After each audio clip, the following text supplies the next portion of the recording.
दोस्तों, मेरी आपकी सबकी कहानी में आपका स्वागत है। आज मैं आपके सामने पेश कर रहा हूं एक आदमी की कहानी जिसके जज्बात ने $10 को करोड़ों डॉलर में बदल दिया।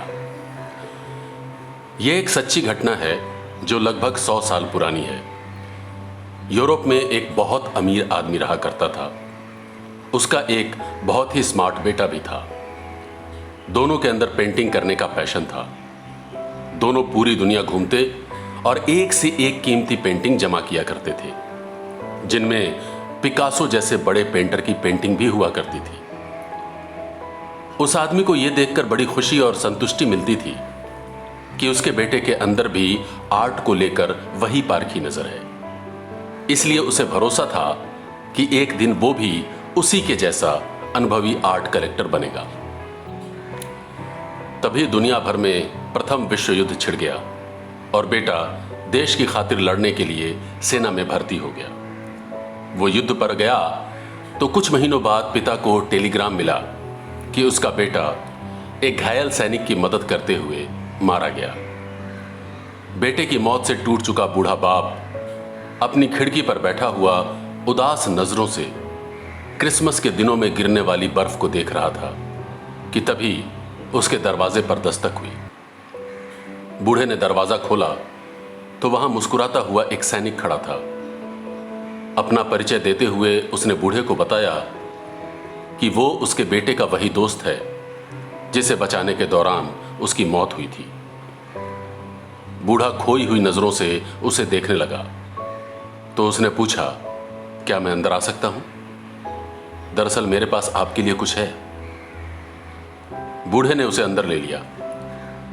उस सैनिक के हाथ में एक बड़ा सा पैकेट था। अंदर आने के बाद उनके बीच बातचीत शुरू हुई। तब उस सैनिक ने बूढ़े को बताया कि किस तरह उनके बेटे ने उसे बचाया था। उसने मुझे बताया था कि आप आर्ट के कितने बड़े शौकीन हैं। दरअसल मैं भी एक आर्टिस्ट हूं और आपको यह देने के लिए आया हूं। सैनिक ने वो पैकेट उस बूढ़े को पकड़ा दिया। जब बूढ़े ने उस पैकेट को खोला तो उसमें अपने बेटे का उसे पोर्ट्रेट दिखाई दिया। वैसे तो पोर्ट्रेट उतना अच्छा नजर नहीं आ रहा था, लेकिन उसमें उसके बेटे के चेहरे की बारीकियों को बखूबी पेंट किया गया था। बूढ़े ने उस सैनिक का शुक्रिया अदा किया और उस तस्वीर को घर में ऐसी जगह पर लटका दिया जहां से अक्सर उसकी नजर उस पर पड़ती रहे। पिता अपने बेटे की तस्वीर को देखता हुआ दिन काटने लगा। अब उसे अकेलेपन से उतनी ज्यादा तकलीफ नहीं होती थी। अक्सर वो उस तस्वीर से बातें भी किया करता। वक्त बीतने के साथ साथ उसके पास अपने बेटे से जुड़ी हुई बहादुरी की कहानियां पहुंचती रहती और उसका सीना गर्व से चौड़ा हो जाता। बेटे के बिछड़ने का गम धीरे धीरे उससे दूर होता गया। उसके बेटे का पोर्ट्रेट उस आदमी के लिए सबसे कीमती पेंटिंग बन गई। सर्दियों में बूढ़ा बीमार पड़ा और अपनी वसीयत लिखकर हमेशा के लिए इस दुनिया से विदा हो गया। सभी जानते थे उस बूढ़े का मारे गए बेटे के अलावा दुनिया में कोई और नहीं है। वसीयत के मुताबिक उसके सभी आर्ट कलेक्शन को उसके बेटे के जन्मदिन पर नीलाम किया जाना था। आखिर वो दिन आ गया और दुनिया भर के आर्ट कलेक्टर उसके कीमती आर्ट कलेक्शन पर बोली लगाने के लिए जमा हुए। सभी लोग आर्ट कलेक्शन की नीलामी को लेकर बहुत एक्साइटेड थे। नीलामी की शुरुआत हुई उसके बेटे की पोर्ट्रेट वाली पेंटिंग से। नीलामी की अनाउंसमेंट करने वाले ने कहा, कौन इस पेंटिंग के बदले $100 देना चाहेगा? कोई आवाज नहीं आई। कुछ मिनट और बीत गए, लेकिन हर तरफ खामोशी थी। सभी दूसरे आर्ट कलेक्शन के ऊपर बोली लगाने में इंटरेस्टेड थे। उसके बेटे के पोर्ट्रेट के ऊपर कोई बोली नहीं लगाना चाहता था। आखिर किसी को उसके बेटे की पेंटिंग से क्या मतलब था? एक बिडर ने कहा, उसके बेटे की पेंटिंग में किसी को कोई दिलचस्पी नहीं, इसलिए दूसरी चीजों की बोली शुरू की जाए। अनाउंसर ने जवाब दिया, नहीं सर, इस पेंटिंग को बेचे बिना हम आगे नहीं बढ़ सकते। तो बताइए, इस पेंटिंग को कौन लेगा?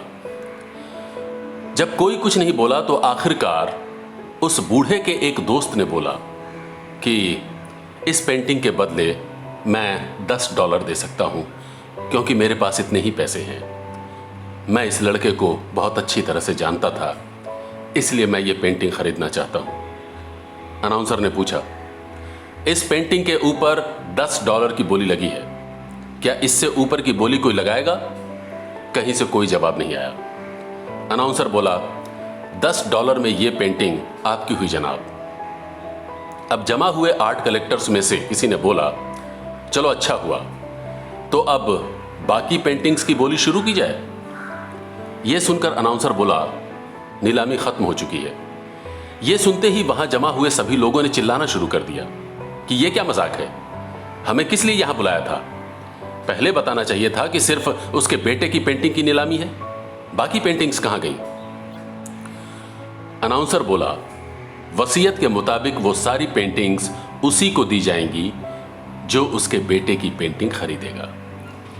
इसलिए ये सारी पेंटिंग्स उनकी हो गई जिन्होंने $10 में उनके बेटे की पेंटिंग खरीदी है। दोस्तों, इस कहानी से हमें यही सीख मिलती है कि जिंदगी में सीधी सिंपल चीजों की भी कदर करनी चाहिए। इसके साथ ही हम आज की बात यहीं खत्म करते हैं। अगली बार मिलेंगे ऐसी ही किसी और कहानी के साथ। अगर आपको लगे कि ये बातें आपके दोस्तों तक, आपके अपनों तक भी पहुंचनी चाहिए, तो हमारे चैनल को लाइक करें, शेयर करें और सब्सक्राइब करें।